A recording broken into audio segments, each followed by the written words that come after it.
নমস্কার বন্ধুরা, আজ আপনাদের জন্য একটি healthy tasty high protein breakfast এনেছি। এটা আপনারা সকালে অথবা অফিসের লাঞ্চ বক্স বা ডিনারেও খেতে পারেন।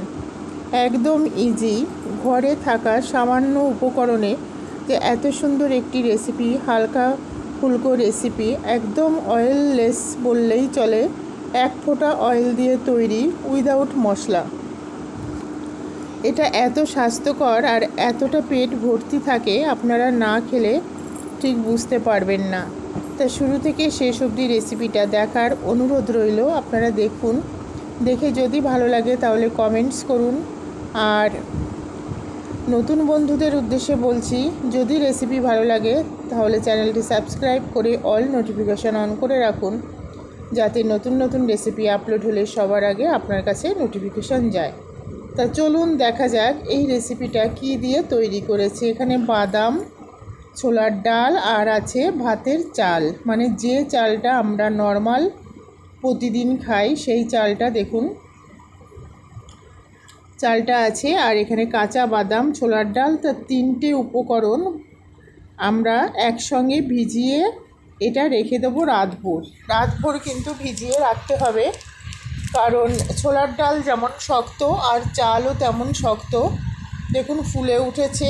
এটা এবার ভালোভাবে ধুয়ে যে বাদামটা বড় বড় হয়ে গেছে, এই বাদামটার খোসা ছাড়িয়ে নেব। আর খোসাটা কিভাবে ছাড়াবো সেটা দেখলেই বুঝতে পারবেন। খোসাটা দেখুন, এইভাবে একটু ডলা মারলেই কিন্তু খোসাগুলো উঠে যাবে। আর যারা রান্নায় বাদাম ইউজ করেন তারা এইভাবে একটু ডলা মারবেন ভিজিয়ে রেখে, তাহলে খোসাটা উঠে যাবে। বাদামে অনেক উপকারিতা আছে। ছোলার ডাল আর সিদ্ধ চালটা দিয়েছি নর্মাল। আর এই তিনটি উপকরণই কিন্তু অ্যাভেলেবেল সবার ঘরেই থাকে। তা ডালটা চাল একসঙ্গে ধুয়ে নিয়েছি। দেখুন, ধুয়ে এর মধ্যে 3টে কাঁচা লঙ্কা দিয়েছি, দিয়ে জাস্ট সামান্য একটু জল দেব। খুব বেশি জল কিন্তু দেব না, সামান্য একটু জল দেব। দিয়ে এবার এটাকে পেস্ট করে নেব। আর পেস্টটা একদম মিহি করব না, একটু দানা দানা থাকবে। সেই দানা দানাটা সিদ্ধ হয়ে গেলে এতটা টেস্টি লাগে। দেখুন, পেস্টটা কিন্তু একদম শুকনো হয়েছে। আমি মিক্সিং জার থেকে বের করে নেব। আপনারা একবার এই রেসিপিটা ট্রাই করুন। আর এটা হেলদি, এগুলো বাচ্চাদেরও কিন্তু আপনারা তৈরি করে খাওয়াতে পারেন। এর মধ্যে জোয়ান দিয়ে দিলাম কিছুটা। জোয়ান আমাদের হজমে সহায়তা করে। আর দেব পরিমাণ মতো নুন, কারণ এই রেসিপিটা আমরা শুধু খেতে পারি যেভাবে তৈরি হবে। তার জন্য নুনটা যদি একদম সঠিক থাকে তাহলে অন্য কিছুর আর প্রয়োজন হবে না। এখানে পেঁয়াজ কুচি আছে, ক্যাপসিকাম কুচি, গাজর, আদা কুচি। আর কাঁচা লঙ্কা দেব না, কারণ পেস্টের সময়, চাল ডাল পেস্টের সময় কাঁচা লঙ্কা দিয়ে দিয়েছি, সেই জন্য আলাদা করে আর কাঁচা লঙ্কা দেব না। আপনারা যদি খেতে চান, কেউ অতিরিক্ত খায়, এর মধ্যে কাঁচা লঙ্কা কুচিও দিতে পারেন। আর সবজির পরিমাণটা একটু বেশি দিলে ভালো হয়, তাই আমি সবজির পরিমাণ একটু বেশি দিয়েছি। বাচ্চারা নর্মালি সবজি খেতে চায় না। এখানে খাওয়ার সোডা দিয়ে দিলাম সামান্য, 1 টিস্পুন হবে না, ছোট্ট টিস্পুনের। এবার এইগুলি আগে ভালোভাবে মাখাবো, তারপরে খাওয়ার সোডাটা দেব। ভালোভাবে চটকে মাখতে হবে, কারণ পেঁয়াজ, গাজর, ক্যাপসিকাম অনেকগুলি দেওয়া আছে, যাতে এই পেস্টটার সঙ্গে খুব ভালোভাবে মিক্সড হয়ে যায়। আর এটা খেতেও অসাধারণ লাগে। আপনারা ট্রাই করবেন, আশা করি ভালো লাগবে।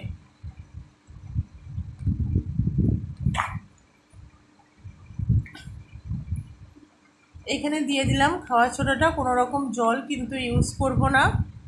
আর ওদিকে একটা থালা আমি রোদে দিয়ে দিয়েছি, শুকনো স্টিলের থালা, মানে যেটায় এই রেসিপিটা হবে।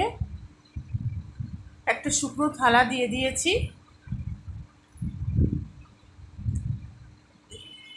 থালাটা ভালো গরম না হলে কিন্তু এটা আপনারা ঝাল কেক বলতে পারেন, বা অনেক কিছুই বলা যায়। যাই হোক, যার যেটা কি বলবো সেটা বড় কথা নয়, কতটা টেস্টি খেতে ভালো সেটাই হচ্ছে বড় কথা। এটা তো বরফিও করা যায়। থালাটা আমি একদম ভালো গরম হয়ে গেছে। এখানে সর্ষের তেল দিয়ে দিয়েছি, থালায় সর্ষের তেল মেখে দিলাম। দিয়ে এইবার যে ব্যাটারটা তৈরি করেছি এটা ঢেলে দেব।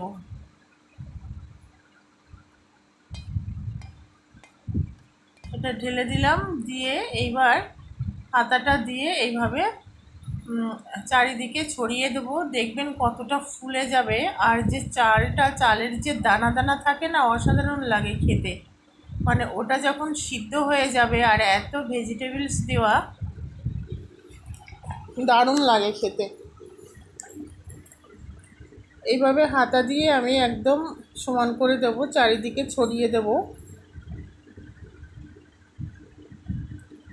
এর মধ্যে যে সবজি দেওয়া আছে এত কিছু বোঝাই যায় না, মানে যে কেউ ইজিলি খেয়ে নিতে পারবে, এতটাই টেস্টি হয়। এবার একটা কড়াইতে আমি জল গরম করতে দিয়ে দিয়েছি। দেখুন এখানে একটা স্ট্যান্ড দিয়েছি, আর গ্যাসের ফ্লেমটা কিন্তু একদম হাইতে থাকবে। দিয়ে চাপা ঢাকা দিয়ে দেব। ঢাকা দেওয়ার পর প্রথমে 5 মিনিট একদম হাই ফ্লেমে থাকবে। প্রথম 5 মিনিট হাই ফ্লেমে থাকার পর আমি দেখে নেব যে কি অবস্থায় আছে। তা 5 মিনিট আমার হয়ে গেছে, চলুন দেখা যাক। দেখুন কতটা ফুলে গেছে, মানে থালাটা পুরো ভর্তি হয়ে গেছে। একটা কাঁটা চামচ দিয়ে আমি দেখে নিচ্ছি, একটা চামচ দিয়ে। এখনও হয়নি, 8 মিনিট 5 লাগবে, মানে টোটাল 10 মিনিট। 10 মিনিটেই কিন্তু রেডি। তা এখানে 80% হয়েই গেছে। আমি আর 5 মিনিট এটাকে কুক করলাম। থালাটা দেখুন আরও ভর্তি হয়ে গেছে, এবার একদম হয়ে গেছে। গ্যাসটা অফ করে থালাটা আমি তুলে নিয়ে আধা ঘন্টা মতো রেখে দেব। আধা ঘন্টা মতো রেখে ঠান্ডা করে নেব, তারপরে এটাকে পিস পিস করে কাটবো। তা আধা ঘন্টা আমি থালাটা রেখে দিয়েছিলাম। দেখুন কেটে আপনাদের দেখাচ্ছি।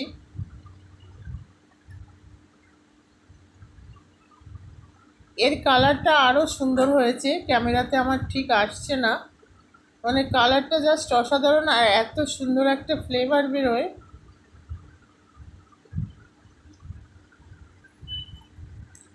এইবার থালাটা আমি উল্টে দেব এই থালাটার উপর, দেখাচ্ছি আপনাদের বন্ধুরা। দেখুন কত সুন্দর পিস পিস হয়ে উঠে এসছে। তেল দিলে উঠে যায়।